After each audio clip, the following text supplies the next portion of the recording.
Those horses were with us at the earliest of my memories. That was part of our livelihood. We had to have them because they furnished the power for the farm. And if you didn't have that power, you were lost.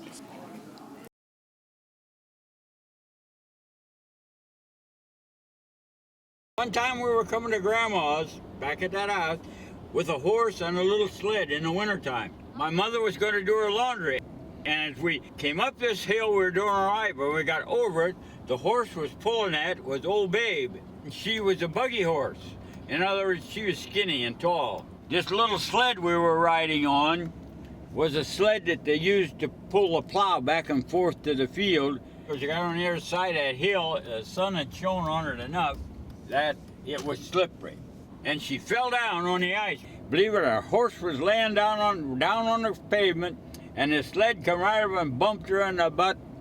My mom screamed, but Dad said, "Oh, don't worry," and the horse got back up, and we went on to Grandma's, and she got to do her laundry over there.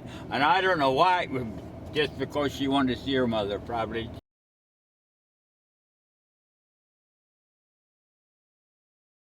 Here's where we lived. This is where my brother was born. I was born where David's place is, but that's when my folks didn't own it. They'd rented it, and then they moved and come down here. But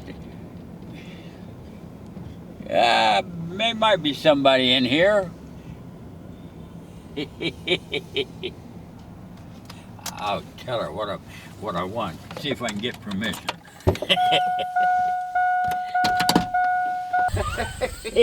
Sure, walk around. Land of living. Right where that back door's at. One time my uncle drove a sleigh over here in the wintertime. There was nothing but just a step to come out that back door. And if he didn't drive that horse up, and I was a little enough kid that I thought the horse was going to come right inside the house, because the horse stuck his head inside the door. That protects the body all the way around. All right, okay. Someplace in here, we had a garden when I was a kid. My two big brothers, Frank and Ardell, they were planting potatoes. And, well, like most kids, I wanted to help. Well, I got part of a row planted until Dad, he was furrying out with the horses, and he come over and he looked at mine.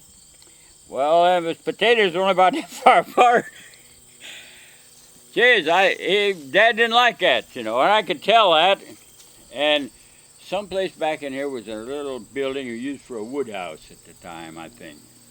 He got a shingle, and I thought he was going to give me a spanking with that, and I began to bawl before he ever got to me. Here he said, "Put this in a ditch and a potato at each end then." But how mixed up a kid can get, Well, look at you now. Yeah. You're still mixed up. Sound reasonable?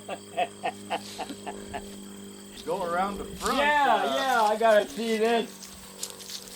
That's the window there. We were standing in front of one. I don't know which one for sure. Doesn't make any difference. But that's the window. 94 is when I added the porch all the way around it. That protects the bottom windows and doors a lot, Yeah. don't it? But our old horse Dick and Dase was a team of horses we had when we lived here. And Dad was cutting corn with a sled. And that was the thing that just went between two rows and that knife and sliced her off, And the guy rode on the sled. And maybe the next day, it was still in operating position. Those things, you could fold them up and get the knives out of the way so they weren't dangerous. But they were opened up. But that old horse, how they sometimes get frisky when it gets cold, he threw his hoof into that knife and cut her right above the hoof. And she's pretty deep. And he called old Charlie Salt out, and Charlie says, about the only thing you can do is get a 5-gallon bucket, put good warm water in, and put whatever kind of creolin or whatever. And Dad soaked that foot maybe 3-4 times a day or whatever. And by golly, that horse got all right. But that hair where that cut was always white after that. But God, it was almost like having a funeral in the family when that horse was sick, because, hey, nothing moved unless you... Hell, the horse was worth something. Yeah, oh, yeah. Nobody or anything else was worth anything. Hey, you guys made a pretty nice house out of this. He did. He did. Oh, well, you kept feeding him. Heather, we bothered these people long enough. Thanks a million.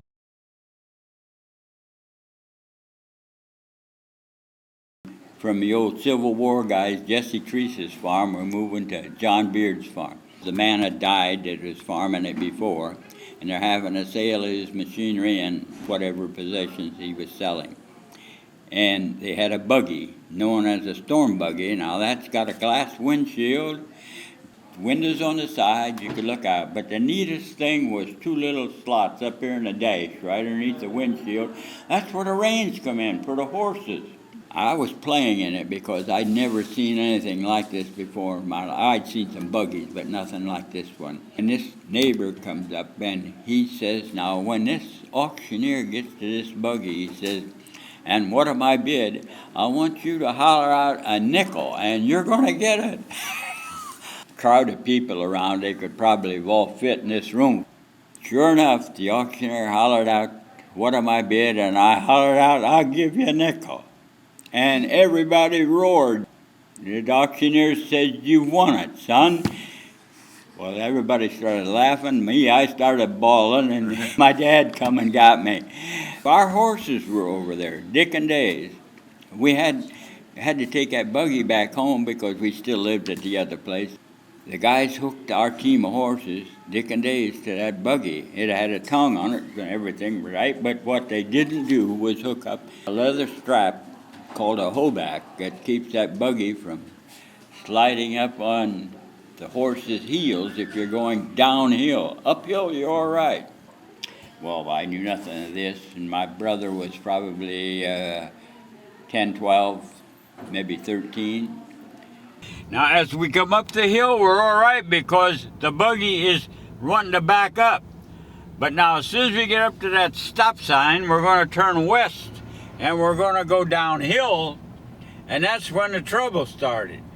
Because there were no hobacks, they call them, on the horses to the buggy, and that buggy coasted up on the horses, and single trees began hitting the horses in the heels, and you'll see why they started running down here, because they were heading downhill forever here.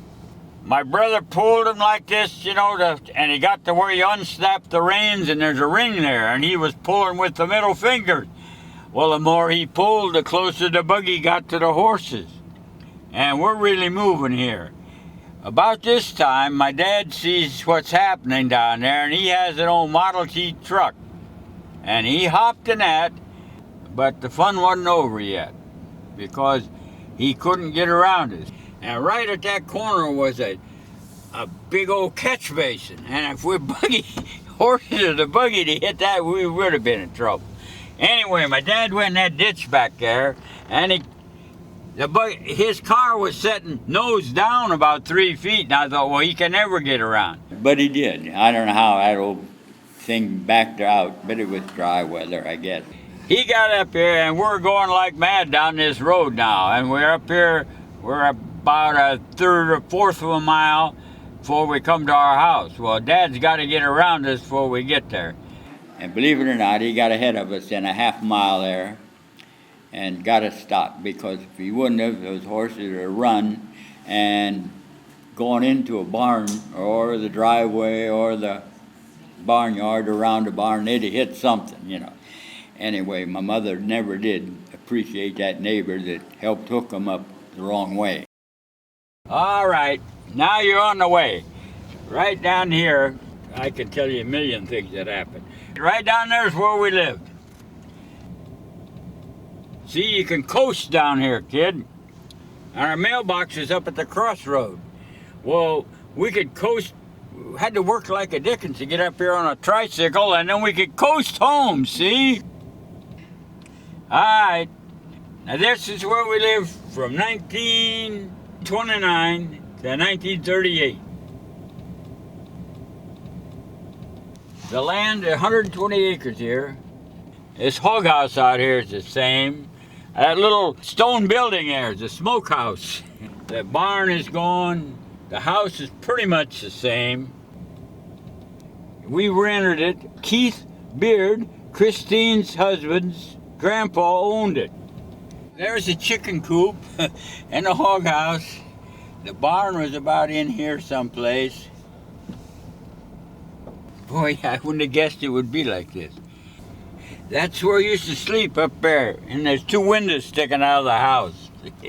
Can you see them? Yep. All right. That was Dean and I's bedroom.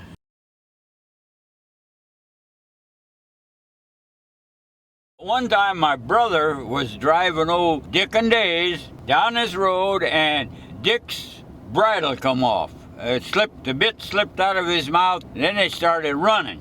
Now, they got to make a crossroad here and then down a hill, but my big brother knew that the barn doors were open, and those horses wouldn't stop when they got to the barn. They would go through those barn doors, through the barn floor, and out the back end would be a drop of 3 or 4 feet and a big mess. So he hollered when he got to this crossroad for Ardell to go shut the barn doors. And Ardell got him shut. And when the horses came in there, the tongue of the wagon rammed through the barn doors, and my brother was driving the horses. He ended up astraddling the tongue between the 2 horses because it sudden stopped, see? And of course, this road is very familiar to me as a kid because we'd go home this way from church a lot of times. And why we went this way instead of being north, there was a ice house back here. We always picked up ice, and we made ice cream on Sundays in the summer a lot.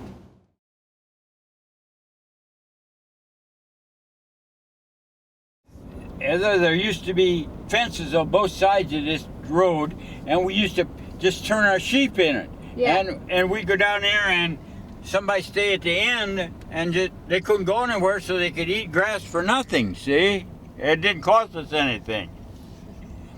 And I'll show you up here, there was a little bridge with iron railings on this side, just about as wide as the road is. My big brother Frank and I was at this end, and we were sitting at this bridge. And that way the sheep couldn't get away if we wouldn't get across the bridge. Well, while we were sitting there playing, Frank built me a little barn out of mud, just the walls, and set it on this wooden bridge top, and he had horses in there and stalls and stuff for me, you know. Right where these posts are right here now. See this ditch over here to the left?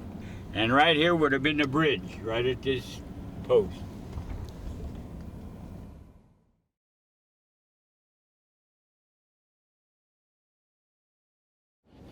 This house wasn't up here, this house wasn't here.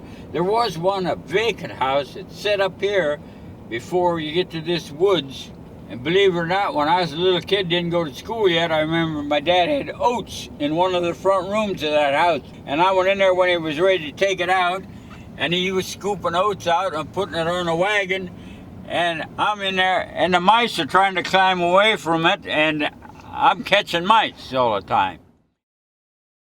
We ice skated on this road one time, clear up to the railroad, my brother and I. Oh, with ice skates, yeah, because we had that much ice, we just skated right along.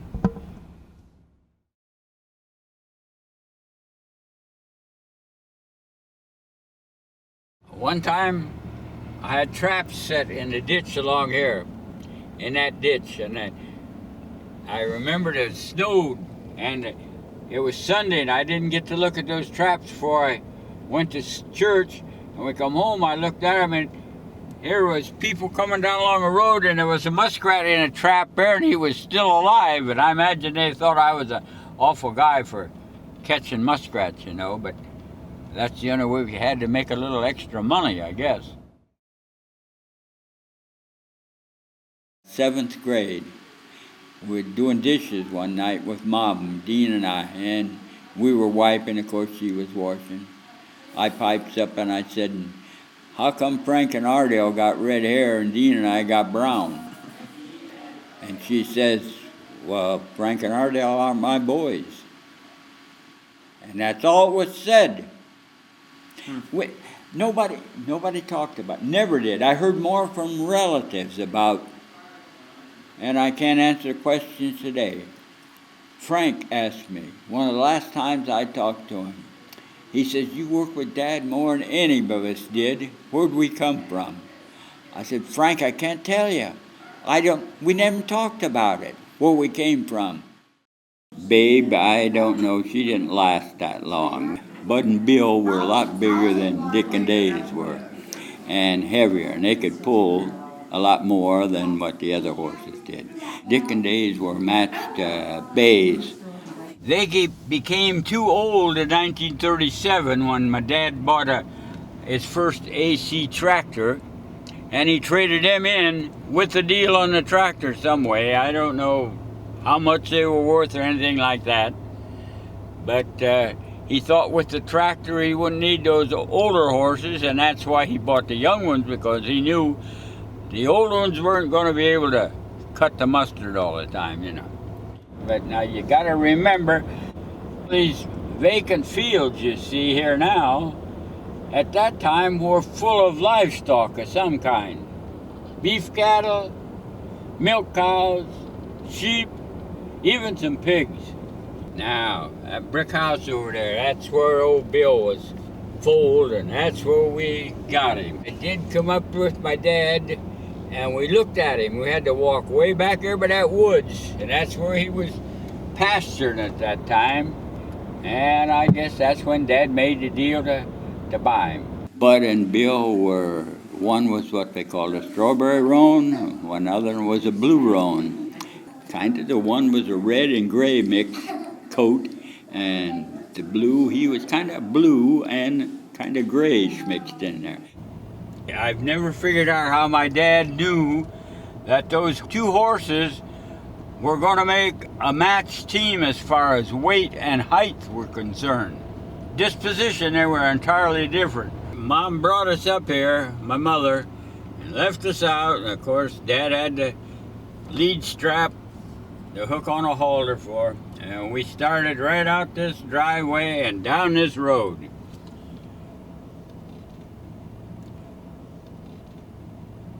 And of course, all these fields had fences around them along the road. You could have driven cattle down this road. We walked right down this road with that old horse. We turned left here with old Bill, and of course there wasn't near the traffic on 68 as there is today. And we went right through town till we come to 103 down here. That's where the gas station's at. The thing that worried me when we were walking right through here, I couldn't believe that old horse was going to go across that railroad without some prodding, you know? Because most livestock don't want to cross the railroad track, even if it's, well, plank or whatever. It's a different feeling. You know it's different, and they don't like to cross it. But old Bill didn't bother him a bit. He was a young horse. He walked right up here and right across this railroad track.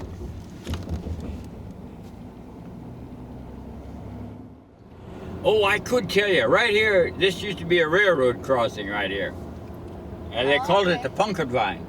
The what? The pumpkin vine. Because there's nothing to it. You know, it went through the country like a pumpkin vine, crooked.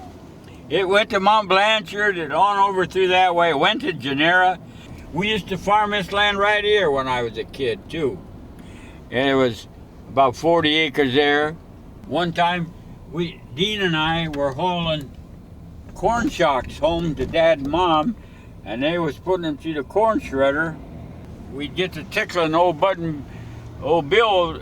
especially on the belly, and get him to kick just for fun with a corn stalk.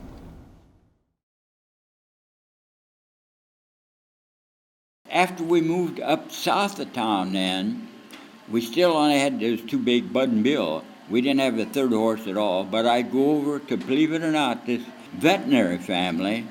The old man had always used trained race horses. I'd go over there to their house, and they had a little dinky horse that was a little bit bigger than a pony, old Betty. And I'd lead her home, and Dad would use her carefully to cultivate with a two-row corn plow then. Oh, we did that for probably a couple of years.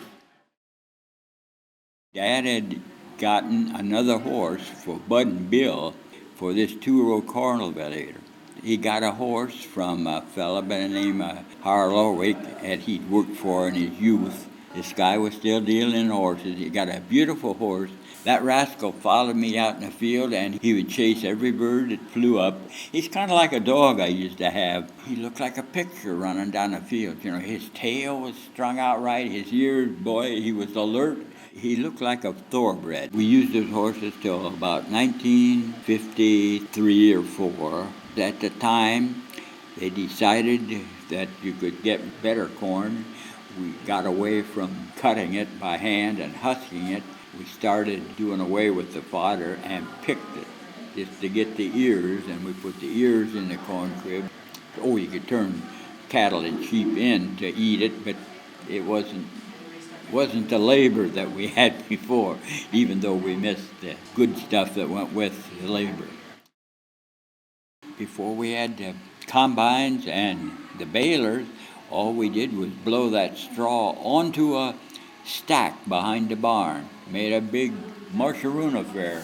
When I went to this service in 1943, everybody harvested their wheat by cutting it in the field with a binder, putting it in shocks, and then going out there in August about, and they started thrashing it and separating a wheat from a straw. When I come back from a service, heaven sakes, we got this machine called a combine that you could pull behind a tractor and whack it off, and you left the straw on the field. And the baler come along to pick up that straw to use it for bedding. There was no machinery available that you could buy unless it was used, because everything had gone to the war effort. I worked for this guy up here on the left. I worked for him 2 or 3 summers. His name was Steve Algie. We slept in that house and did chores when the war ended. Your grandma and I, we came down there and stayed for a week. She canned tomatoes right out of their garden, and they belonged to us. I did a lot of work on every field in that farm, horse work, whatever, making hay, cultivating corn, loading sheaves on a wagon, hauling them up to the separator, thrashing. I've baled hay in all these fields, most of them.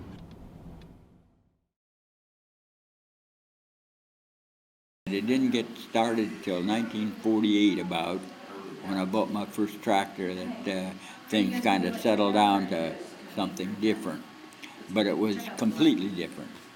That's when things really changed for me as far as that's concerned, because it was up to me to do the farming and most of it.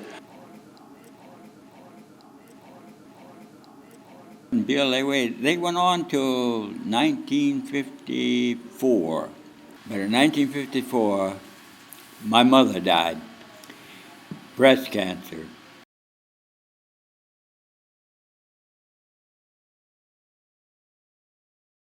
A guy used to live up that lane right there. He was a big strapping fellow. His name was Frank Smith. He was renting that place at the time. But you know, when my mother died in 1954, he showed up back the lane there, and I answered the door, and he says, I don't think anybody should have to do their chores when their mother's laying dead. And he helped me do chores that night.